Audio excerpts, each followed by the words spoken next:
Recording in 3, 2, 1, go. Assalamualaikum, kita bertemu lagi dalam episod podcast Apa Kata Muda. Tetapi untuk sesi kali ini, kita nak bincang apa belia mahu. So hari ini kita ada dua orang jemputan untuk pada hari ini. Tapi kali ini kita bawa daripada bekas peserta teroka yang dipanggilnya alumni teroka. So dari yang pertama, saya perkenalkan Hasha dan speaker kita nombor 2 iaitu pada Amira. So mungkin kalian boleh perkenalkan diri sedikit. Silakan. Okey, nama saya Hasha Akila. Saya juga merupakan alumni teroka dari kohort pertama dan saya graduate di private university. Amira? Hai, nama saya Nur Amira Fatia binti Azali. Saya daripada teroka kohort kedua dan sekarang masih lagi belajar di public university. Okey, terima kasih korang datang untuk sesi kali ini. Cuma sebelum saya nak bermula, apa belia mahu di dalam Belanjawan 2025, sedikit sahaja, apa itu teroka? Teroka adalah sebuah program pendidikan politik by muda. So kita melatih hampir 100 pemimpin-pemimpin muda baru untuk kita ketengahkan dalam bidang politik. So, back kepada sesi kita pada hari ini, iaitu apa belia mahu dalam Belanjawan 2025. Secara ringkas, apa belia mahu untuk korang? I mean, secara simply what belia wants is definitely a comfortable life lah. Comfortable life and free spirit. Dari segi you're not stressful lah because of some difficulties faced by youth. So, untuk sekarang Hasha sudah habis belajar? Saya sudah habis, saya sedang mencari kerja. Mencari kerja. Correct. So, apa bidang Hasha yang akan Legal. legal bagai undang-undang? So, Correct. kerana Hasha belajar bidang undang-undang. Betul. So, what do you think about apa peluang pekerjaan untuk bidang legal ni agak-agak? Meaning? Apa yang Hasha akan nampak peluang pekerjaan dalam bidang undang-undang ini? I feel like peluang pekerjaan in legal, dari segi legal, when I say legal, it's not just law firm but also company, corporate law ke apa, banking, finance. I feel like opportunities are there. You just have to find the correct place to apply lah. Macam tu. Okay, so pandangan Hasha untuk gaji minimum 1,700 cukup ataupun tidak? Tidak. Saya tidak setuju langsung. Okay, so berbalik untuk Amira pula, apa yang Amira sebagai seorang belia mahukan dalam Belanjawan 2025? Dari segi belanjawan 2025, setakat ni secara menyeluruh mungkin dia agak orang kata apa, secara dia macam general lagi. Dari segi specification untuk belanjawan 2025 ni terhadap belia, rasanya masih kurang, walaupun ada beberapa inisiatif yang bagi saya agak menarik. Tapi sebagai belia, saya mengharapkan peluang pekerjaan tu terbuka secara menyeluruh untuk fresh graduate akan datang. Macam itulah. So, setuju ataupun tidak untuk saya katakan bahawa belia ataupun orang muda dalam mana-mana perancangan ataupun perancangan kerajaan lah contohnya, ada dua perkara yang saya nampak benda yang penting lah untuk mereka. Satu adalah apa sebenarnya kerajaan nak buat pada tahun depan. Apa perancangan besar kerajaan nak buat pada tahun depan. So that, contohnya berbalik kepada Hasha tadi, masih lagi mencari kerja contohnya. So kalau kerajaan dapat menetapkan ataupun mendapat merangka satu hala tuju yang baik bahawa negara kita pada tahun depan menuju ke mana, itu akan memberi impak kepada Hasha untuk mencari kerja di bahagian bidang mana. Setuju ataupun tidak? Can you elaborate further your question? Okay, so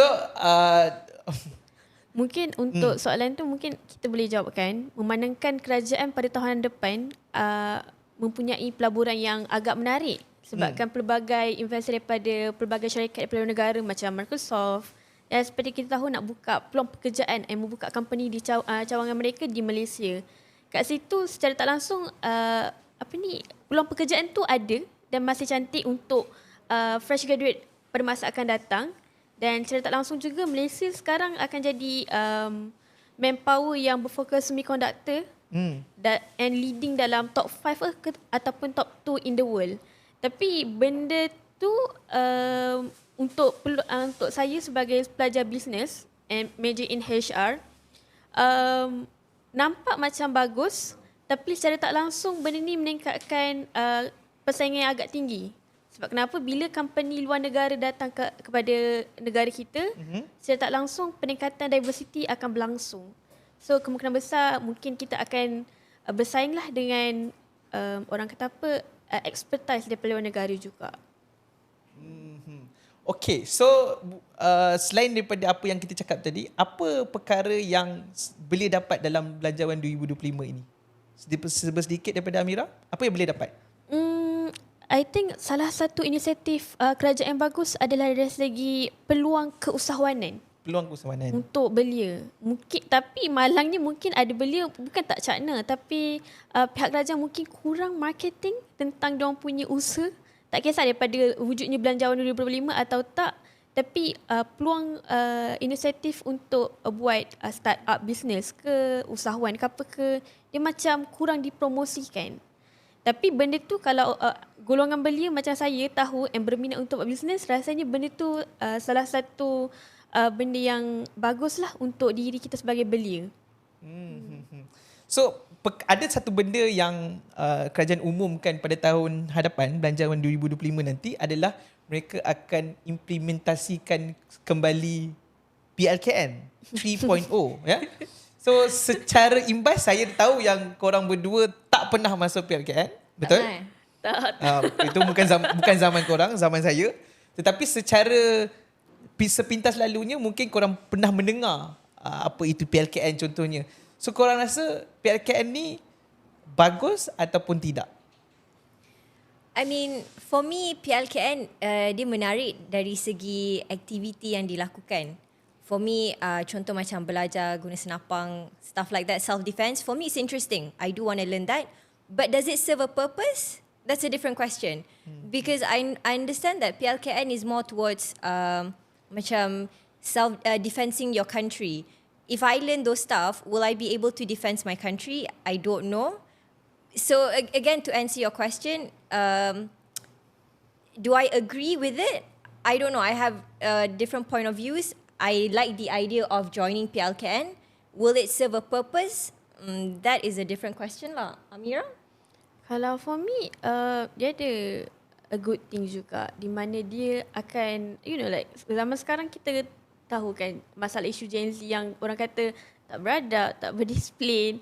So kemungkinan besar ataupun kemungkinan yang kecil, mungkin dengan wujudnya PLKN, kita boleh mewujudkan generasi yang mungkin kembali berdisiplin ke, kita tak tahu. Sebab salah satu tujuan PLKN pun adalah untuk mendisiplinkan dan membina jati diri. Tapi in terms of sejauh mana keberkesanan tu, sebab saya tak duduk kat zaman tu, jadi tak sure. Tapi untuk orang kata apa, mungkin orang yang dah duduk zaman tersebut mungkin lebih layak untuk orang kata apa mengkritik ataupun memberi penambahbaikan untuk adakah PLKN ni membawa ke arah kebaikan ataupun hanya sekadar mengisi keperluan Belanjawan 2025. Macam tu lah. Kalau Zarul join tak? Ya, saya adalah bekas peserta PLKN. Cuma pada tahun 2009, tak silap saya, 2009-2010, sebab dia habis SPM dan saya join PLKN selama 3 bulan. Oh, 3 bulan je? 3 bulan saja. So, mungkin point yang saya nak tambah apabila Hasha cakap adakah dia fit for the purpose kan? Maknanya apa purpose dia? So, adakah dia lebih kepada latihan ketenteraan ataupun dia lebih kepada membina jati diri contohnya? Sebab kalau mengikut modul yang saya pernah jalani adalah mereka ada 3 modul tak silap saya. Satu yang bahagian fizikal ketenteraan, maknanya ketahanan diri secara fizikal lah. Modul yang nombor 2 adalah lebih kepada membina jati diri. Dan yang modul ketiga saya tak silap saya adalah lebih kepada pemahaman ataupun membina anak muda yang sayang pada negara. So dia ada 3 bahagian yang berbeza-beza. Cuma saya rasa dia ada banyak pro and cons dan paling banyak benda yang dikritik ataupun di cons ni adalah perbelanjaan yang dikeluarkan oleh kerajaan. Kerana dahulu perbelanjaan yang dikeluarkan hampir, tak silap saya, berbilion untuk hal ini sahaja, untuk PLKN. Dan adakah benda ini memberi impact kepada belia? Tetapi untuk saya dengar PLKN 3.0 ini mempunyai modul yang berbeza dan cara yang berbeza. So sebab tu saya tanya tadi, secara ringkasnya, adakah belia okay with PLKN? Mungkin okay untuk sesetengah orang dan mungkin tidak okay Tapi untuk untuk apa dia? Kalau Zarul, did you think PLKN gave you an impact? Like ke macam kalau tak ada PLKN pun boleh je macam? So sebab tu saya tambah yang point Hasha tadi. So dia kena, apa purpose dia yang paling utama? Sebab ada negara yang membuat national service, contohnya di Singapura, di Korea Selatan, yang mana mereka memang tekankan khusus kebahagiaan ketenteraan. Maknanya apabila belia ini masuk dalam national service, mereka boleh dijadikan sebagai askar tambahan, askar wataniah, dan itu purpose dia. Kan? So untuk kita ni sebenarnya, kita nak ke mana? Nak hala tujunya ke itu, ataupun hanya mengisi masa lapang anak muda untuk selama 3 bulan ni. So ke mana modul ataupun purpose ataupun tujuan PLKN. So that's the thing. Tapi soalan saya yang seterusnya, ada kaitan sedikit dengan PLKN dan juga ada kaitan sedikit dengan sebagai korang adalah sebagai alumni Teroka. So ni pandangan korang, adakah korang setuju bahawa sepatutnya kerajaan umumkan atau memperkenalkan pendidikan demokrasi di sekolah, kerana kita tahu bahawa undi 18 sudah pun dilaksanakan. Maknanya umur 18 dah boleh mengundi. Maknanya SPM 17. So selepas SPM dia boleh, setahun selepas itu diorang dah boleh mengundi. So apa pandangan korang tentang pendidikan demokrasi sepatutnya kerajaan umumkan dalam belanjawan ini, ataupun bila akan buat, ataupun buat ke tak nak buat? Ya, silakan. I mean, I think that's an interesting question sebab macam selalunya kan, when you say pendidikan macam tu, they would see it as it's not a pendidikan but it's more of a political thing. So students or parents tend to say tak setuju. Kenapa? Sebab itu politik, itu bukan pendidikan. So I feel like for me, I agree that it needs to be instilled in sekolah, especially high school. And we also have to change the mindset of the society that it's not a different thing. It's not separated. You're not supposed to segregate it. Pendidikan dan juga pendidikan politik ni, dia patut jadi benda yang satu, which is pendidikan, you know. Sebab as you said lah, undi sekarang dah boleh undi waktu kita umur 18. So I feel like it's better for you to be prepared while you are still young lah. Nah, Amira? Kalau pada pendapat saya, instead of kita cakap pasal pendidikan demokrasi ataupun orang kata macam secara tak langsung melibatkan politik, tapi kalau kita tengok balik kepada zaman kita belajar sekolah menengah atau sekolah rendah, kebanyakan daripada apa yang kita belajar pada subjek sejarah tu dah ada. Cumanya mungkin kat situ kurangnya apabila sama ada cara pengajaran tu tidak sampai ke hati pelajar. Betul. Ataupun pelajar hanya mengambil sejarah ni sebagai subjek yang membosankan. Yang kena lulus exam. Yang kena lulus exam semata-mata. Tapi benda tu mungkin kita as orang yang kat luar ni mungkin boleh minta kerajaan untuk meningkatkan kualiti pendidikan guru. Bukan saya nak cakap guru-guru tak pandai mendidik ke apa ke, tapi mungkin kena ada cara yang lain sikit untuk cater isu minat kepada sejarah.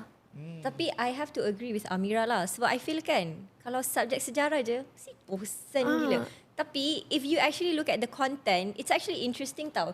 Cuma macam you said lah, cara guru mengajar tu lah memupuk minat kepada pelajar. Betul? Yang lagi satu, benda ni pun sebenarnya penting. Sebab tadi Zarul cakap undi 18 dah dilaksanakan. Tapi sekarang bila kita dah masuk kepada zaman universiti, saya pun saya tak langsung aktif dalam gerakan mahasiswa.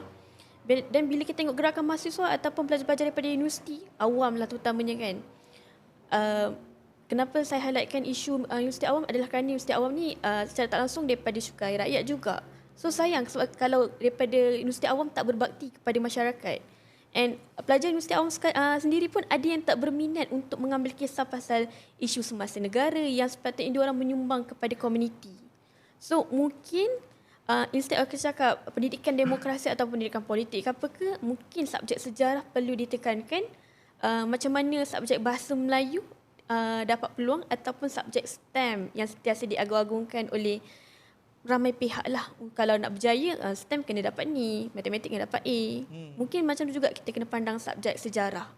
I think that's a good point. Instead of perlu ke ada pendidikan demokratik, I think we should focus on perbaiki subjek sejarah.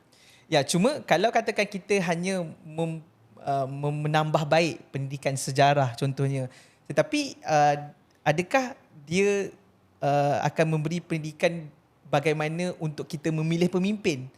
Bagi saya dua perkara yang sangat berbeza.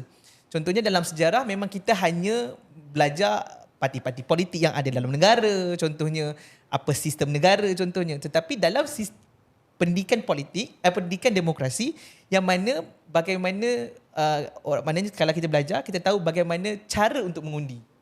Ini tidak diajar. Bagaimana cara nak mengundi contohnya, apa tugas-tugas seorang ahli parlimen contohnya, apa tugas seorang adun contohnya, dan bagaimana sistem itu berlaku. Sebab dan juga yang perkara yang paling penting adalah bagaimana kita nak memilih pemimpin. Itu yang saya rasa patut dalam buku sejarah tak ada. Betul. Kan dalam bahasa Melayu ke apa tak ada. Sebab itu kita dipanggilkan pendidikan demokrasi. So oleh kerana korang berdua adalah alumni Teroka, yang mana dalam Teroka juga kita meletakkan input-input itu, bagaimana nak memilih pemimpin contohnya, bagaimana sistem pengundian contohnya. So korang ada pengalaman itu, korang rasa sepatut tak kita memberikan pendedahan awal berkenaan dengan demokrasi di peringkat sekolah? Oh, bagi saya sangat setuju. Sebab as an alumni Teroka, I learned so much. The awareness is definitely there. I'll be frank lah, tanpa Teroka, I wouldn't know this stuff. So I feel like society, especially the youth, it's crucial to know policies. It's crucial to know updates. Right now, Belanjawan 2025. And I think Teroka, or should we say pendidikan demokratik, is very crucial for one to be more interested or more caring towards this stuff lah. So I definitely agree lah. Ya, Amira? For me, benda tu memang perlulah. Apa yang saya belajar Teroka pun is a good thing for me to know about how our political system bekerja semua. Tapi mungkinlah secara realistiknya kita ada di Malaysia yang mempunyai pelbagai latar belakang. So mungkin benda tu mungkin agak lambat sedikit untuk diimplementasi sebab perbezaan pandangan setiap diorang punya keluarga. Itu pun akan mempengaruhi juga cara diorang berfikir. So dengan kebimbangan ataupun concern Amira tadi dan juga persetujuan daripada Hasha tadi, boleh tak saya concludekan bahawa sepatutnya kerajaan dah umumkan untuk belanjawan tahun ini, sebab kita tidak lama lagi akan menempuh pilihan raya umum 2 ataupun 3 tahun akan datang pada 2027 ataupun 2026. So kalaulah katakan kerajaan tidak umum pada waktu sekarang, so bila lagi dah umum, sebab kerana kita ada PRU yang akan datang. Betul. Kalau kita umum, kita memperkenalkan pendidikan demokrasi ini terlalu lewat menuju kepada pilihan raya umum, dia tidak akan memberi impak yang sangat baik kepada pilihan raya umum kita nanti. So betul. Dengan kebimbangan Amira dan juga apa yang Hasha setuju tak bahawa sepatutnya kerajaan memperkenalkan pendidikan demokrasi ini secepat yang mungkin? Betul. Sangat setuju. Betul setuju. Okay, so sebenarnya banyak perkara yang kita nak bincangkan di dalam apa belia mahu di dalam Belanjawan 2025, dan perkara yang kita sentuh pada hari ini adalah berkenaan dengan apa yang belia dapat dan juga apa yang baik dan buruknya tentang pelaksanaan PLKN dan juga tentang adakah pendidikan demokrasi sepatutnya diperkenalkan di sekolah. So mungkin ada lagi topik-topik yang menarik pada sesi-sesi akan datang. Untuk sesi ini kita tutup setakat itu saja. Kita akan berjumpa pada sesi yang akan datang. Sekian, terima kasih.